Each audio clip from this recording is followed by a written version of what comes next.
বিহান ও ঋতুজার সাহায্যে নিজের বাবাকে উদ্ধার করে অখিলেশ ও অভিজ্ঞান দত্তকে পুলিশের হাতে তুলে দিল কম্পাস। হ্যাঁ বন্ধুরা, এমনটাই দেখা যাবে।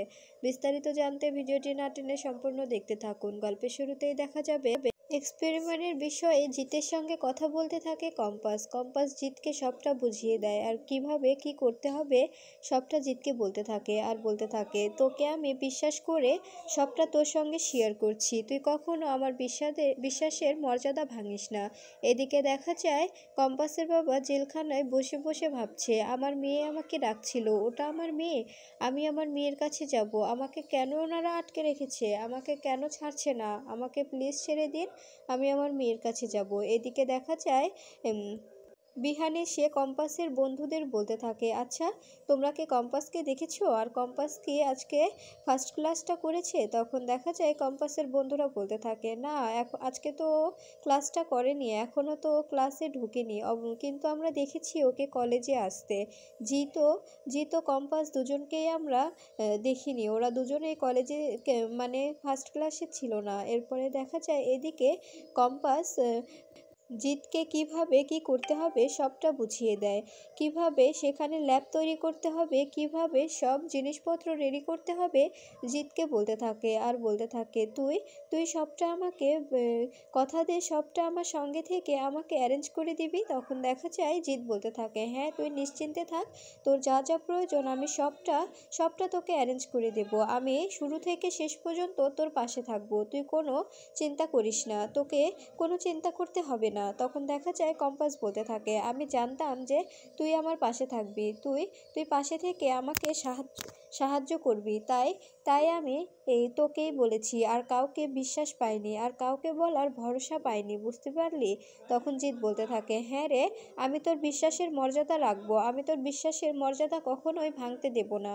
তখন দেখা যায় কম্পাস বলতে থাকে, হ্যাঁ আমরা দুজন সারা জীবন একসঙ্গে থাকবো, আর তোর কাছে আমি সারা জীবন ঋণী থাকবো, তুই যদি এ ব্যাপারে আমাকে হেল্প করিস, আমি চাই যে আমার বাবার হয়ে কাজটা করতে। তখন দেখা যায় জিৎ বলতে থাকে, আচ্ছা তোর বাবার কি কোনো খোঁজ পেলি, তোর বাবার ব্যাপারে কি কিছু জানতে পারলি? তখন জিৎকে কম্পাস বলতে থাকে, জানিস বিহান স্যারের বাবা অখিলেশ চৌধুরী আমাকে এভাবে তুলে নিয়ে গিয়েছিল, আর সেখানে আমার সঙ্গে ডিল করেছে, আমি যদি এই রিসার্চটা করে ওনার হাতে তুলে দিই তবে উনি আমার বাবাকে আমার কাছে দিয়ে দেবে। তখন দেখা যায় জিৎ বলতে থাকে, তোর বাবা যে ওর কাছে আছে তার কি প্রমাণ? তখন দেখা যায় কম্পাস বলতে থাকে, আমার বাবা ওর কাছে আছে, আর উনি আমাকে আমার বাবাকে দেখিয়েছেও, কিন্তু কাছে যেতে দেয়নি, দূর থেকে দেখিয়েছে, বলেছে আমি যদি ফর্মুলাটা ওনার হাতে তুলে দিই তবে উনি আমার বাবার সামনে আমাকে নিয়ে দাঁড় করিয়ে দেবে। তখন দেখা যায় জিৎ বলতে থাকে, আচ্ছা হয়তো তোকে সবাই খুঁজছে, বিহান স্যার যদি জানতে পারে তুই আজকেও ক্লাসে যাসনি তবে অনেক বড় ঝামেলা হয়ে যাবে, তাই তুই এখন বাড়ি ফিরে যা। এরপরে দেখা যায় বাড়িতে এলে তখন কম্পাস ঘরে এসে দেখতে পায় বিহান ঘরে আগে থেকেই বসে আছে। এরপরে বিহান বলতে থাকে, তুমি আজকে কোথায় গিয়েছিলে? তোমাকে তো বলেছি যে পরীক্ষায় তোমাকে ফার্স্ট নাম্বার আনতে হবে, তবে তুমি কেন এভাবে লুকোচুরি করছো, কেন এভাবে ক্লাস মিস করছো বলো তো? তুমি কি আমার মান সম্মান ডুবাবে এই জন্য এমন করছো? আর তুমি কিসের জন্য এভাবে ক্লাস মিস করে কোথায় যাচ্ছ বলো তো? আর তোমার ফ্রেন্ডও নাকি আজকে তোমার সঙ্গে ক্লাস মিস করেছে, ওকেও কি এর সঙ্গে জড়িয়ে রেখেছো নাকি দুজনে ঘুরতে গিয়েছিলে? এই কথাটা শুনে রেগে যায় কম্পাস। কম্পাস বলতে থাকে, মুখ সামলে কথা বলবেন, এবার কিন্তু বেশি বসি ফেলছেন। তখন দেখা যায় বিহান বলতে থাকে, বেশি বলার কি হলো, ছেলেটাও আজকে ক্লাসে আসেনি, তুমিও আজকে ক্লাসে যাওনি, তবে ছেলে আর তুমি কোথায় গিয়েছিলে? তখন দেখা যায় কম্পাস বলতে থাকে, হ্যাঁ গিয়েছিলাম ঘুরতে, এতে আপনার সমস্যা কি? আপনি তো মোনা ম্যামকে নিয়ে অনেক জায়গায় যান, অনেকে লং ড্রাইভে যান, কফি খান, তাতে তো আমার কোনো সমস্যা হয় না, তবে কেন আমার বেলায় এত সমস্যা? তখন দেখা যায় বিহান বলতে থাকে, অবশ্যই তো আমার সমস্যা হবেই, কারণ তুমি আমার ওয়াইফ, তোমাকে সবাই এক নামে চেনে যে তুমি বিহান চৌধুরীর ওয়াইফ, তবে আমার তো সমস্যা হবেই। তখন দেখা যায় কম্পাস বলতে থাকে, তো সবাই তো জানে যে আপনি কম্পাসের হাজবেন্ড, তবে কেন আপনি সবার সামনে দিয়ে মোনালিসাকে নিয়ে ঘুরে বেড়ান? তখন দেখা যায় বিহান বলতে থাকে, এসব বাদ দাও, আর তোমার কোনো সমস্যা থাকলে আমাকে বলো। এরপরে দেখা যায় কম্পাস বলতে থাকে, না আপনাকে আমি কিসের সমস্যার কথা বলবো, আমার তো কোনো সমস্যা নেই। তখন দেখা যায় বিহান বলতে থাকে, আচ্ছা কম্পাস, তুমি আমাকে বিশ্বাস করে সবটা বলতে পারো, আমি তোমার পাশে আছি। তখন দেখা যায় কম্পাস বলতে থাকে, আপনাকে বললে আপনি বিশ্বাস করবেন? তখন দেখা যায় বিহান বিহান বলতে থাকে, হ্যাঁ বিশ্বাস করব, আমি জানি যে তুমি মিথ্যে বলবে না। এরপরে দেখা যায় কম্পাস বিহানকে সবটা খুলে বলে।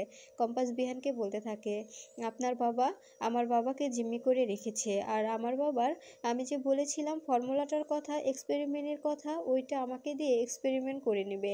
আমি যদি সেটা ভালো ভালো মতো এক্সপেরিমেন্ট করতে পারি, তবে উনি বলেছেন আমার বাবার সঙ্গে আমাকে দেখা করিয়ে দেবে, আমার বাবাকে আমার কাছে ফিরিয়ে দেবে। এই কথাটা শুনে বিহান বলতে থাকে, এই কথাগুলো যদি মিথ্যে হয় তবে কিন্তু আমার থেকে খারাপ কেউ হবে না। তখন দেখা যায় ঋতুজা এসে বলতে থাকে, হ্যাঁ বিহান, ও যা যা বলছে সবই সত্যি। তোর বাবার ব্যাপারে তুই আরো অনেক কিছুই জানিস না, যেগুলো জানলে তোর তোর মায়ের পায়ের তল থেকে মাটি সরে যাবে। কিন্তু আমি তোকে এখন এসব জানাতে চাই না, সময় হলে তুই সবটা নিজেই জানতে পারবি। তখন দেখা যায় বিহান বলতে থাকে, কি কি হয়েছে মা, তুমি আমাকে সবটা বলো। আমি জানি যে কম্পাস মিথ্যে বলছে না, তারপরেও প্রমাণ ছাড়া তো কোনো কথা বলা যায় না। তখন দেখা যায় ঋতুজা বলতে থাকে, আমি জানতাম যে তুই তুই কম্পাসকে বিশ্বাস করবি না। তখন দেখা যায় বিহান বলতে থাকে, আমি তো বিশ্বাস করছি, কিন্তু কিন্তু এখন কি করবে? তুমি কি এক্সপেরিমেন্ট করে ওটা বাবার হাতে তুলে দেবে? তখন কম্পাস বলতে থাকে, তখনই তো খেলা শুরু হবে, শুধু এক্সপেরিমেন্টটা করতে দিন, এক্সপেরিমেন্টটা করার পরেই তো খেলা শুরু হবে। আমার বাবাকে উনি ফিরিয়ে দেবে, তারপরেই তো খেলা শুরু হবে। উনি বলবে যে আগে আমাকে এক্সপেরিমেন্টের ফর্মুলাটা দিতে, তারপরে আমার বাবাকে দেবে। কিন্তু তখন তো আমি তা দেব না, কারণ আমি এক্সপেরিমেন্টটা করব আমার নিজের ল্যাবে। মায়ের যে পুরনো অফিসটা আছে, সেই অফিসেই আমি ল্যাব তৈরি করেছি, ওখানেই আমি এক্সপেরিমেন্টটা করব। এদিকে দেখা যায় অখিলেশ অখিলেশ সবটা প্ল্যান করতে থাকে অভিজ্ঞান দত্তর সঙ্গে। অভিজ্ঞান দত্তকে বলতে থাকে, আপনি কোনো টেনশন করবেন না, আমি এই দিকটা সব ম্যানেজ করে নিয়েছি, সব কিছু আমি ম্যানেজ করে নিয়েছি। আর কম্পাসকেও বলেছি যে ও যদি এক্সপেরিমেন্টটা করে দিতে পারে, তবেই ওর বাবাকে ও ফিরে পাবে। তখন অভিজ্ঞান দত্ত বলতে থাকে, ওর বাবাকে ফিরিয়ে দিলে তবে আবার নতুন কোনো ঝামেলায় পড়বো না তো? তখন অখিলেশ বলতে থাকে, আগে আমাদের জিনিসটা আমরা হাতে পাই না, পরে ফিরিয়ে দেব কি মেরে ফেলবো সেটা তো পরের ব্যাপার। আপনি কি কিছুই বোঝেন না? সবটা আমার উপরে ছেড়ে দিন, আমি বুঝে নেব। এদিকে দেখা যায় কম্পাস, ঋতুজা ও বিহান মিলে সবটা প্ল্যান করতে থাকে।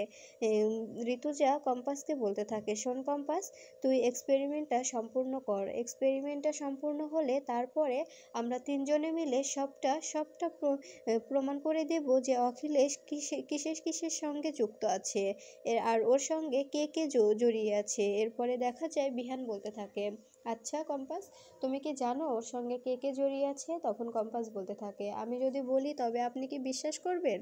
তখন দেখা যায় বিহান বলতে থাকে, হ্যাঁ বিশ্বাস করব, তুমি বলো। তখন কম্পাস বলতে থাকে, এসবের সঙ্গে অভিজ্ঞান দত্ত জড়িয়ে আছে, তারপরে আমি যে সায়েন্টিস্টের কথা বলছিলাম ওই সায়েন্টিস্টটা জড়িয়ে আছে। আমি আমি জানি না যে মোনায়ের সঙ্গে জড়িয়ে আছে কিনা, কিন্তু আমার বিশ্বাস যে মোনাও এর কিছুটা জানে। আর মুক্তিমাসি তো এর সঙ্গে প্রথম থেকে জুড়ে আছে। মুক্তিমাসি আরও যে কত কিছুর সঙ্গে জুড়ে আছে এটা আপনি পরে জানতে পারবেন। এখন মা চাইছে না আপনাকে এসব ব্যাপারে জানাতে, এসব ব্যাপারে জানলে আপনি ভেঙে পড়বেন। এরপরে দেখা যায় এদিকে অখিলেশকে অভিজ্ঞান দত্ত বলতে থাকে, যেভাবেই হোক সর্বপ্রথম কিন্তু ওই ফর্মুলাটা আমাদের হাতেই আসা চাই। ওটা যদি কম্পাস কোনো প্ল্যান করে কোনো কিছু করে, তখন কিন্তু ওটা নিয়ে অনেক বিপদে পড়ে যাব। তখন দেখা যায় অখিলেশ বলতে থাকে, কিচ্ছু হবে না, সবটা ওর যে প্রাণভোমরা সেটাই তো আমার হাতে, ওকে আমি এখন যেভাবে নাচাবো সেভাবেই ওর নাচতে হবে। এরপরে দেখা যায় ফোনটা কেটে দিলে তখন মুক্তি বলতে থাকে, তুমি কি করতে চাইছো?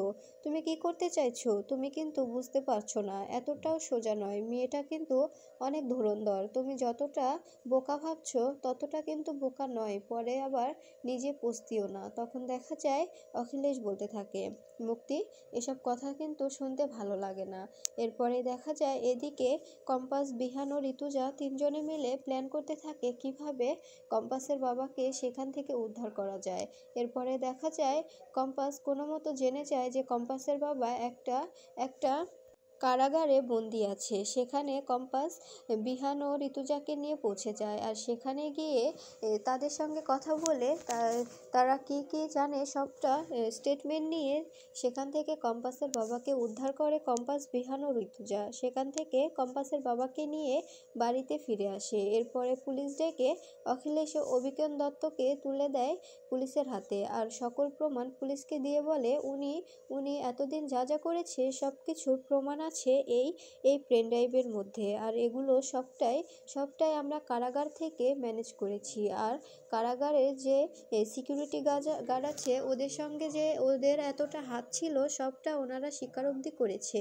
আর আরও অনেক কিছু প্রমাণ আছে আমাদের কাছে, সবটা আমরা আপনাদের কাছে পৌঁছে দেব। আমরা চাই যে ওদের যেন কঠিন থেকে কঠিনতম শাস্তি হোক। এরপরে দেখা যায় ঋতুজা বলতে থাকে অখিলেশের এমন শাস্তি প্রাপ্ত যা কখনো ও ভুলবে না।